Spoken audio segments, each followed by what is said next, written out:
Neural ഫിൽറ്ററിലെ അടുത്ത സെക്ഷനിലേക്കാണ് നമ്മൾ പോകുന്നത്. കളർ എന്ന് പറഞ്ഞിട്ടുള്ള സെക്ഷനാണ്.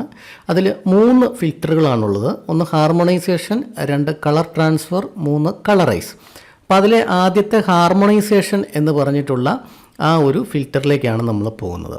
അതായത് നമുക്ക് ഒന്നിൽ കൂടുതൽ പിക്ചറുകൾ സമന്വയിപ്പിച്ചുകൊണ്ട് ഒരു പിക്ചർ ആക്കുന്ന സമയത്ത് അത് ആ ഒരു പിക്ചറുകളിലുള്ള കളറുകൾ ഡിഫറൻ്റ് ആയിരിക്കും. അതിനെ നമുക്കൊന്ന് ഹാർമോണൈസ് ചെയ്തെടുക്കുക എന്നുള്ളതാണ് നമ്മൾ ഹാർമോണൈസേഷൻ കൊണ്ട് നമ്മൾ ഉദ്ദേശിക്കുന്നത്. അപ്പോൾ അത് ചെയ്യണമെന്നുണ്ടെങ്കിൽ നമ്മുടെ ഫയലിൽ മൾട്ടിപ്പിൾ ലെയേഴ്സ് ഉണ്ടാവണം, ഒന്നിൽ കൂടുതൽ ലെയറുകൾ ഉണ്ടാവണം. അപ്പോൾ അതിന് വേണ്ടിയിട്ട് ഞാനിവിടെ 3 പിക്ചറുകൾ ഓപ്പൺ ചെയ്ത് വെച്ചിട്ടുണ്ട്.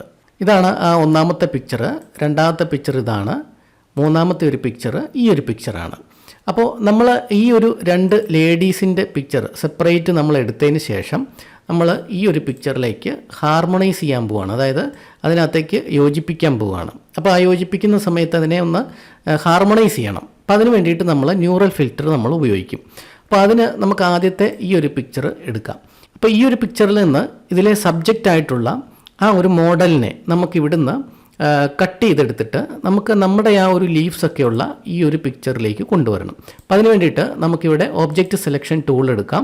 അതിനുശേഷം നമുക്കിവിടെ സെലക്ട് സബ്ജക്റ്റ് എന്ന് പറഞ്ഞിട്ടുള്ള ഓപ്ഷനിലൊന്ന് ക്ലിക്ക് ചെയ്യുക. ആ സമയത്ത് നമ്മളുടെ സബ്ജക്റ്റ് ഇവിടെ സെലക്ട് ആയിരിക്കുന്നതായിട്ട് കാണാനായിട്ട് സാധിക്കും. ഇവിടെ കുറച്ച് ഏരിയയും കൂടെ ഒന്ന് സെലക്ട് ആവാനായിട്ടുണ്ട്. അപ്പോൾ അതും കൂടെ നമ്മളൊന്ന് സെലക്ട് ചെയ്ത് കൊടുക്കുക.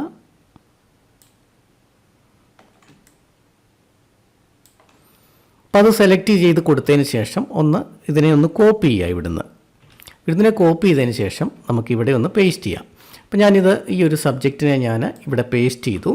അതിനുശേഷം അതിനെ ഞാനൊന്ന് ട്രാൻസ്ഫോം ചെയ്യുകയാണ്, ഒന്ന് ചെറുതാക്കുകയാണ്. ഒന്ന് ചെറുതാക്കിയിട്ട് അതിനെ ആ ഒരു പൊസിഷനിലേക്ക് ഞാനൊന്ന്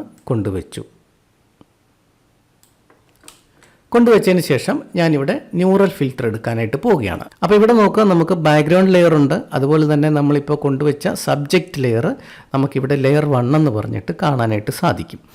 ഇനി അതിനുശേഷം നമ്മളിവിടെ നേരെ പോവുക, ന്യൂറൽ ഫിൽറ്ററിലേക്ക് പോവുക. ന്യൂറൽ ഫിൽറ്ററിലേക്ക് പോയതിന് ശേഷം നേരെ ഹാർമോണൈസേഷൻ ഓൺ ആക്കുക. അവിടെ 2 ലെയർ ഇല്ല എന്നുണ്ടെങ്കിൽ ഇവിടെ ഹാർമോണൈസേഷൻ ഓൺ ആവത്തില്ല. അതുകൊണ്ട് തന്നെ നമ്മൾ ആ സബ്ജക്റ്റിനെയും കൂടെ കൊണ്ടുവച്ചതിന് ശേഷം വേണം ഇവിടെ ന്യൂറൽ ഫിൽറ്റർ എടുത്തതിന് ശേഷം ഹാർമോണൈസേഷൻ ഓൺ ആക്കുന്നതിനായിട്ട്. ഇനി നമുക്ക് ചെയ്യാനുള്ളത്, നമുക്ക് ഏത് ലെയറുമായിട്ടാണ് നമുക്കത് ഹാർമോണൈസ് ചെയ്യേണ്ടത്. അതിന് വേണ്ടിയിട്ട് നമുക്കിവിടെ റെഫറൻസ് ഇമേജ് എന്ന് പറഞ്ഞ സ്ഥലത്ത് സെലക്ട് എ ലെയർ എന്ന് കൊടുത്തിട്ടുണ്ട്. അപ്പോൾ നമുക്ക് താഴെയുള്ള ലെയറുകൾ നമ്മളെ കാണിക്കും. നമുക്കിപ്പോൾ ബാക്ക്ഗ്രൗണ്ട് ലെയറാണ് ഇവിടെ ഉള്ളത്. ആ ഒരു ലെയർ നമ്മൾ സെലക്ട് ചെയ്ത് കൊടുക്കുക. ആ ഒരു ലെയർ സെലക്ട് ചെയ്യുമ്പോൾ ആ ഒരു പിക്ചറിലേക്ക്, അതായത് ഈ ഒരു ലെയറിൻ്റെ കളറും കാര്യങ്ങളും ഒക്കെ ഈ ഒരു ലെയറിലേക്ക് അപ്ലൈ ആവും. അതാണ് ഹാർമോണൈസേഷൻ എന്ന് പറയുന്നത്. അപ്പോൾ അതിനകത്തേക്ക് അപ്ലൈ ആയിട്ടുണ്ട്. അപ്പോൾ അതിന് നമുക്കൊന്ന് കുറച്ചും കൂടി ഒന്ന് ബ്രൈറ്റ്നസ്സും കാര്യങ്ങളൊക്കെ ഒന്ന് കൊടുക്കാം. താഴെ നിന്ന് ഞാനൊരു ബ്രൈറ്റ്നസ് കൊടുത്തു. നോക്കുക, കുറച്ചും കൂടെ ബ്രൈറ്റ്നസ് വന്നിട്ടുണ്ട്. അതുപോലെ തന്നെ ഈ ചെടികളുടെ ഈ ഒരു കളർ, അതായത് ഇവിടെ കുറച്ച് യെല്ലോയിഷ് ഉണ്ട്, അതുപോലെ തന്നെ ഗ്രീനിഷും ഉണ്ട്. അപ്പോൾ നമുക്ക് കുറച്ചൊരു യെല്ലോയിഷും ഒരു ഗ്രീനിഷും കൂടെ നമുക്കൊന്ന് ജസ്റ്റ് ഒന്ന് കൂട്ടി കൊടുത്ത് നോക്കാം. അപ്പോൾ കുറച്ചും കൂടി ഒന്ന് ഹാർമോണൈസ് ആകും. ഓട്ടോമാറ്റിക്കലി ഒരു ഹാർമോണൈസേഷൻ അവിടെ നടക്കുന്നുണ്ട്. അതിൻ്റെ കൂട്ടത്തിൽ തന്നെ നമുക്ക് എന്തെങ്കിലും ഒരു കുറവുണ്ടെന്നുണ്ടെങ്കിൽ നമുക്കിവിടുന്ന് അത് അഡ്ജസ്റ്റ് ചെയ്യാനുള്ള ഓപ്ഷനും നമുക്കിവിടെ തന്നിട്ടുണ്ട്.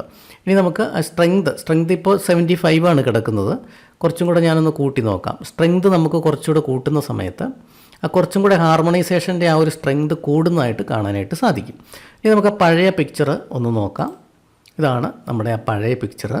അപ്പോൾ നമുക്ക് അത് ഹാർമോണൈസേഷൻ ആ ഒരു പിക്ചറിലേക്ക് ബ്ലെൻഡ് ആയിരിക്കുന്ന രീതിയിലുള്ള ആ ഒരു ഹാർമോണൈസേഷൻ കഴിഞ്ഞതിന് ശേഷമുള്ള ആ ഒരു പിക്ചറാണ് നമ്മളിപ്പോൾ ഇവിടെ കാണുന്നത്. കുറച്ചും കൂടെ നമുക്ക് ബ്രൈറ്റ്നസ് വെക്കുന്നതുകൊണ്ട് കുഴപ്പമില്ല. നമുക്ക് ആ പിക്ചർ നോക്കിയിട്ട് അതിന് ബ്രൈറ്റ്നസ് കുറച്ചും കൂടെ വേണോ അല്ലെങ്കിൽ വേണ്ടേ എന്നുള്ളത് നോക്കിയിട്ട് വേണം നിങ്ങൾ അത് കൊടുക്കുന്നതിനായിട്ട്. ഇനി നമുക്ക് അടുത്ത ആ ഒരു മോഡലിനെ നമുക്ക് ഈ ഒരു ബാക്ക്ഗ്രൗണ്ടിലേക്ക് കൊണ്ടുവച്ചതിന് ശേഷം അതിനെ നമുക്കൊന്ന് ഹാർമോണൈസ് ചെയ്ത് നോക്കാം. അപ്പോൾ അടുത്ത മോഡലിനെ ഞാനിവിടെ സെലക്ട് ചെയ്തിട്ടുണ്ട്. അതിനെ ഞാനൊന്ന് കോപ്പി ചെയ്തു. അതിന് ശേഷം ഇവിടെ ഞാൻ പേസ്റ്റ് ചെയ്തു. ഇനി അതിനെ ആ ഒരു പൊസിഷനിലേക്ക് ഞാനൊന്ന് വെച്ചതിന് ശേഷം ഞാനിവിടെ വന്നതിന് ശേഷം ന്യൂറൽ ഫിൽറ്ററിലേക്ക് പോയി. അതിനുശേഷം നമുക്ക് ഹാർമോണൈസേഷൻ ഓൺ ആക്കി കൊടുക്കാം. അതിനുശേഷം നമ്മുടെ റെഫറൻസ് ഇമേജ് സെലക്ട് ചെയ്യുക. ഇവിടുന്ന് സെലക്ട് ലെയർ കൊടുക്കുക. അതിനുശേഷം നമ്മുടെ ബാക്ക്ഗ്രൗണ്ട് ഇമേജ് സെലക്ട് ചെയ്ത് കൊടുക്കുക. ആ സമയത്ത് നമ്മുടെ ആ ഒരു ബ്ലെൻഡിങ് അവിടെ നടക്കുന്നതായിട്ട് കാണാനായിട്ട് സാധിക്കും. ഇപ്പോൾ നോക്കുക, ആ ഒരു ഇമേജിൻ്റെ ആ ഒരു ബ്ലെൻഡിങ് അവിടെ നടന്നിട്ടുണ്ട്. കുറച്ചും കൂടെ ഒരു യെല്ലോയിഷ് നമുക്ക് കൊടുക്കണമെന്നുണ്ടെങ്കിൽ ഇവിടുന്ന് നിങ്ങൾക്ക് ആ യെല്ലോയിഷ് കൂട്ടി കൊടുക്കാം. അതുപോലെ തന്നെ ഏതെങ്കിലും ഒരു കളർ നിങ്ങൾക്കിവിടെ ഇൻക്രീസ് ചെയ്ത് കൊടുക്കണമെങ്കിൽ ഗ്രീനും കൂടെ നമുക്ക് ഒന്ന് കുറച്ചും കൂടെ ഒരു ഇൻക്രീസ് ചെയ്ത് കൊടുക്കാം. കാരണം ആ ഒരു പിക്ചറിൽ കുറച്ച് ഗ്രീനും കുറച്ച് യെല്ലോയിഷ് ടോണും ഉണ്ട്. അതുകൊണ്ട് തന്നെ നമുക്ക് ആ ഒരു പിക്ചറിലേക്ക് അത് കുറച്ചും കൂടി ഒന്ന് സിങ്ക് ആകുന്നതിന് വേണ്ടിയിട്ട് നമുക്ക് ചെറിയ ചെറിയ അഡ്ജസ്റ്റ്മെൻറ്റുകളും കൂടെ നമുക്കിവിടെ ചെയ്ത് കൊടുക്കാനായിട്ട് സാധിക്കും. ഇനി നമുക്ക് പ്രീവിയസ് ഒന്ന് നോക്കാം.